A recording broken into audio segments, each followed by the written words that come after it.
আসসালামু আলাইকুম। এটা কোনো 16 ঘন্টা পড়ার মোটিভেশনাল ভিডিও না boss. This video is all about why you should quit. So তুমি এখন যেটা করবা, সামনের কিছু সময় আমার কথাগুলো শুনবা, তারপরে তুমি ডিসাইড করবা যে তোমার কি করা উচিত। আজকে মূলত আমি কথা বলতে চাচ্ছি মানব জীবনের একটি অত্যন্ত গুরুত্বপূর্ণ অধ্যায়, এডমিশন টেস্ট নিয়ে। এই এডমিশন টেস্টের কথা শুনলেই বাংলাদেশ আর ইন্ডিয়ায় মানুষের দাঁড়ায় যায় চেতনা। এখন এই বিষয়ে অবশ্যই আমার কিছু বলার আছে। আমি একটা ছোট্ট কাহিনী দিয়ে শুরু করি। আমি যখন এইচএসসিতে ছিলাম তখন একটা কোচিংয়ে একটা ফ্রি ক্লাসের জন্য গেছিলাম। কোন কোচিং? ওই যে 10-এ 10 20-এ 20 এরকম ফালতু মেসেজ দেয় যে ওই কোচিংটা, ঠিক আছে?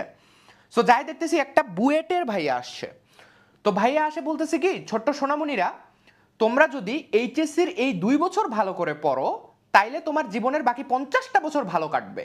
আর তোমরা যদি এই এইচএসসির 2 বছর স্ক্যাম করো তাহলে জীবনের বাকি 50 বছর তোমার সাথে স্ক্যাম হবে বস। আমি এখন ভাবতেছি যে বুয়েটের ভাইয়া যখন বলেছেন সঠিকই হবে মনে হয়। তো দেখো, এই এইচএসসি শুরু থেকেই কিন্তু আমরা একটা মারাত্মক প্রেশারের মধ্য দিয়ে যাইতে থাকি। বাসায় আমাদের বাবা মা সবসময় বলে যে ভালো করে পড়, পাবলিকে চান্স পাইতে হবে, এইখানে চান্স পাইতে হবে, ওইখানে চান্স পাইতে হবে। ইউটিউবে আবার বড় ভাইয়া আপুরা BUET motivation, medical motivation, DU motivation video বানায়, ঠিক আছে?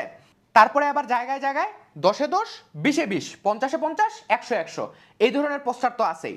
তারপরে কলেজে পড়তেছো, দেখবা যে হচ্ছে তোমার সিনিয়র ভাইয়া আপুরা দেখা করতে আসছে, অমুক জায়গায় চান্স পায়। সো টিচাররা তাদেরকে নিয়ে অনেক প্রাউড ফিল করবে, বলবে যে দেখো দেখো তারা আজকে কোন জায়গায়, সো তোমাদেরকেও নেক্সট ইয়ারে এই জায়গায় যাইতে হবে, তোমরা খুব ভালো করে পড়ো, ঠিক আছে? তারপরে আবার পাশের বাসার ভাবি তোমাদের বাসায় আসে, তোমারই মাকে গল্প শোনাবে কি, যে ভাবি আমার পলা তো বুয়েটে পড়ে, ও তো আর বেশি দিন নাই, মানে দেশে নাই, পলায় বিদেশে যাবে আর কি। দেখো, এই এইচএসসি শুরু থেকে কিন্তু আমাদের ব্রেইন ওয়াশের প্রসেসটা চলতে থাকে, যে আমরা যদি ভালো কোনো জায়গায় চান্স পাই তাহলে আমাদের লাইফ ফুল সেট। তারপরে আবার আরেকটা জিনিস লক্ষ্য করবা, অনলাইনে ভাইয়া পুরা ক্লাস নিতে আসলেই খালি আইফোন হাতায়। কিছু একটা হবে, আমার সাউন্ড ঠিকভাবে শোনা যাচ্ছে তো দেখি কমেন্টটা একটু চেক করে আসি, কমেন্ট চেক করার নাম করে একটু আইফোনটা হাতাই দিবে। তারপরে ধরো কোনো একটা ভাইয়া হচ্ছে কোনো একটা এক্সপেন্সিভ ওয়াচ কিনছে, ধরো অ্যাপেল ওয়াচ আলট্রা। সো সে কি করবে, সেটা এমনে ধরবে, কোনো একটা লাইভে আসে এমনে ধরবে, এমনে। মানে সে বুঝাইতে যাচ্ছে যে সে অনেক রিচ অ্যান্ড সাকসেসফুল, সো তুমিও ভালোভাবে পড়ো, তুমিও চান্স পাও, তুমিও অমনে হয়ে যাবা, বুঝো নাই? এখন কোনো একটা অনলাইন ভাইয়া ধরো গাড়ি কিনছে, ওডি, মার্সিডিস, বিএমডাব্লিউ এগুলা কিনছে, জায়গায় জায়গায় ওইটার ছবি। এইদিকে আমি হইলাম গরিব গান্ডু, সো আমিও লাফাই, বুয়েট যাবো, বুয়েট যাবো, বুয়েট গেলে এইটা পাবো ওইটা পাবো, কোটি কোটি টাকা, এই পাশে 5টা বেডি, এই পাশে 5টা বেডি। আর সবাই আমাদেরকে বুঝাইতে থাকে যে ভালো মতো পড়ো, কোনো একটা ভালো জায়গায় চান্স পাও, তারপরে তোমার লাইফে শুধু চিল আর চিল। কিন্তু ওইটা যে চিল না, ওইটা যে অ্যাকচুয়ালি কাউয়া, এটা তো আমরা অনেক পরে বুঝি। তারপরে দেখবা কি, মানুষ বলে বুয়েটে মেডিকেলে পড়ার স্বপ্ন দেখে। এটা কেমন স্বপ্ন ভাই? এটা আসলে স্বপ্ন না স্বপ্ন দোষ আমি তো বুঝি না। কথা হচ্ছে আমরা যারা মিডিল ক্লাস তাদের সবসময় একটা ড্রিম স্টেট থাকে, তুমি এইখানে, তোমার ড্রিম স্টেট এইখানে। সো এই ড্রিম স্টেটে যাওয়ার মাঝের রাস্তা হিসেবে আমরা ডিফল্ট ভাবে সবসময় কি করি, পড়াশোনাটাকেই বাছে নেই। কারণ এইটাই আমাদের মাথায় ঢুকায় দেওয়া হয় যে তুমি যদি বড় কিছু হইতে চাও, ভালো কিছু করতে চাও, তোমাকে এই পড়াশোনা করেই যাইতে হবে।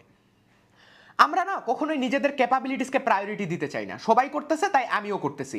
যেই পোলারে গুলি করলেও ওই ডিফারেন্সিয়েশন ইন্টিগ্রেশন করতে পারবে না, ওরে লাগাই দিছে ইঞ্জিনিয়ারিং কোচিং করতে। তার মানে বাংলাদেশে তোমাকে আগে ডাক্তার অথবা ইঞ্জিনিয়ার অথবা বিসিএস ক্যাডার আগে হইতে হবে, তারপরে তুমি হবা মানুষ, হোমো সেপিয়েন্স। ভালো জায়গায় চান্স না পাইলে তোমার বলে কোনো দামই নাই। ভাই তুমি বুয়েটে চান্স পাইছো, তুমি মেডিকেলে চান্স পাইছো, আসো তোমাকে নিয়ে একটু গ্র্যান্ড সেলিব্রেশন করি, একটু নেচে দেখাই। কিরে ভাইয়া, তুমি কোথাও চান্স পাওনি? তুমি কি পাবলিকে কোনো সিট পাওনি? তুমি তাও বাঁচে আসো? মইরা যাও। এই যে এত কিছুর মধ্যে আমরা নিজেদেরকে এটা আক্স করার টাইম পাই না যে আমরা যেটা করতেছি এটা অ্যাকচুয়ালি কেন করতেছি, এর আলটিমেট পারপাসটা কি।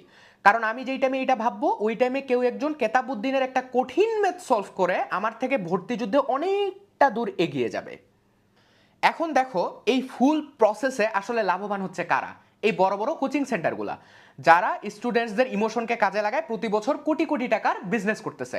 তারা নিজেদের কন্টেন্টে নতুনত্ব আনতে ক্লাসের ডিউরেশন বাড়াই দিচ্ছে, ক্লাসে আজাইরা জিনিস পড়াচ্ছে, আইআইটি জেইই এর কঠিন কঠিন ম্যাথ সলভ করাচ্ছে। এখন কথা হচ্ছে যে ঝামেলাটা আসলে কোথায়। ধরো যে তুমি ফুল ইফোর্ট দিয়ে মেডিকেলের প্রিপারেশন নিলা, তারপরে এক্সামের দিন কোনো কারণে তোমার ব্রেইন ইজ নট রেসপন্ডিং হয়ে গেল। সো এটা কিন্তু কেউ বুঝবে না, সবাই তোমার ব্যাড বাস দিবে। দেখবা যে বাপ মা তোমার সাথে ভালোভাবে কথা বলবে না, ফ্রেন্ডসরা তোমাকে অ্যাভয়েড করবে, টিচাররা বলবে কি, যে দেখো দেখো ও কিন্তু ভালোভাবে পড়াশোনা করে নাই, এই জন্য কিন্তু চান্স পায় নাই, ডোন্ট বি লাইক হিম।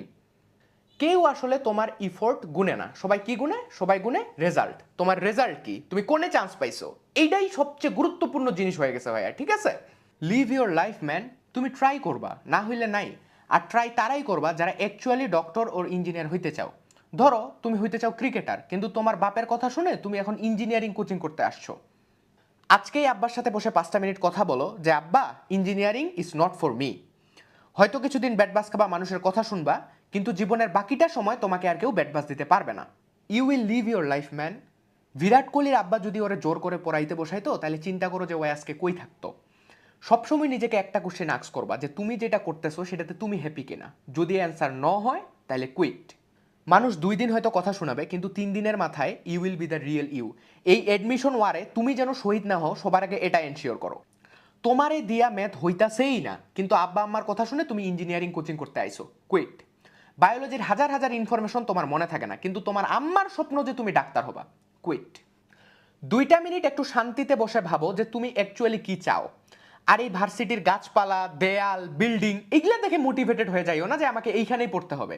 এগুলা আসলে কোনো মোটিভেশন না, এগুলা হচ্ছে শর্ট টার্ম ফ্যাসিনেশন, যেগুলো 1 সেমিস্টার পরেই গায়েব হয়ে যাবে। নিজেকে 2টা কোশ্চেন আস্ক করবা যে তুমি কি করতেছো এবং কেন করতেছো। এই কি করতেছির অ্যান্সার কিন্তু আমাদের সবার কাছেই আছে। কি করতেছি? পড়তেছি। কেন করতেছি?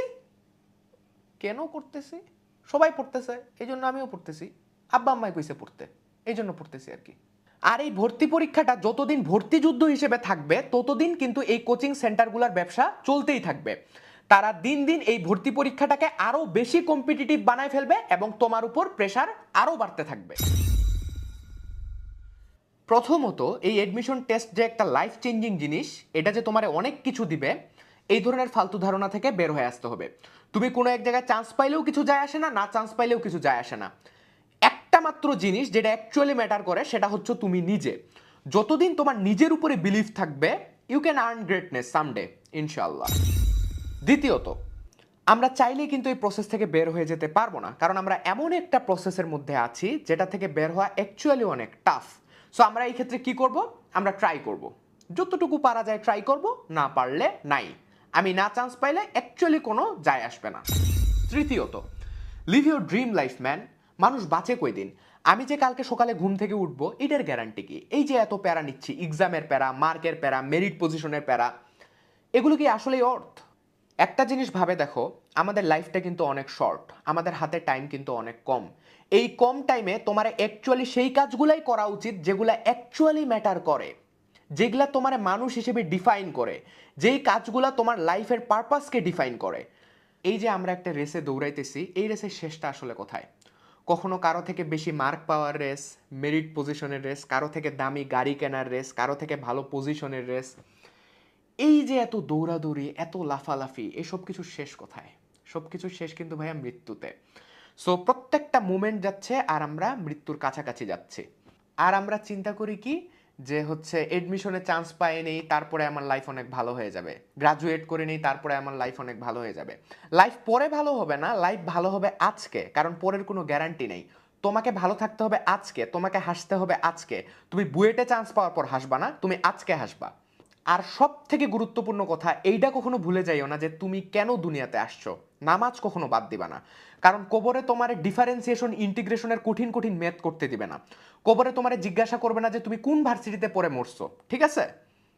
এখন কথা হচ্ছে, আজকেই তোমার প্রায়োরিটি লিস্টটাকে নতুন করে সাজাও। যেই কাজগুলো অ্যাকচুয়ালি ম্যাটার করে সেই কাজগুলোকে উপরের দিকে রাখো, যেই কাজগুলো তোমাকে ভালো লাগে না সেগুলোকে হয় নিচের দিকে রাখো, নাহলে লিস্ট থেকে কিক আউট করে দাও। অসংখ্য ধন্যবাদ আমার কথাগুলো শোনার জন্য। সামনে ইনশাল্লাহ অনেক কিছু হবে, তোমাদেরকে সাথে নিয়ে অনেক দূর যাওয়ার প্ল্যান আছে ইনশাল্লাহ। এই চ্যানেলটা আসলে কাদের জন্য?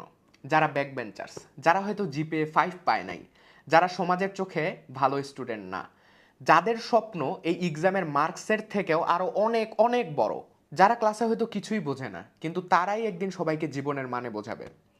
যারা ক্লাসে স্যার পড়া ধরলে হয়তো পড়া পারে না, কিন্তু তারাই একদিন লক্ষ লক্ষ মানুষের সামনে কথা বলবে, তাদের ইন্সপিরেশন হবে।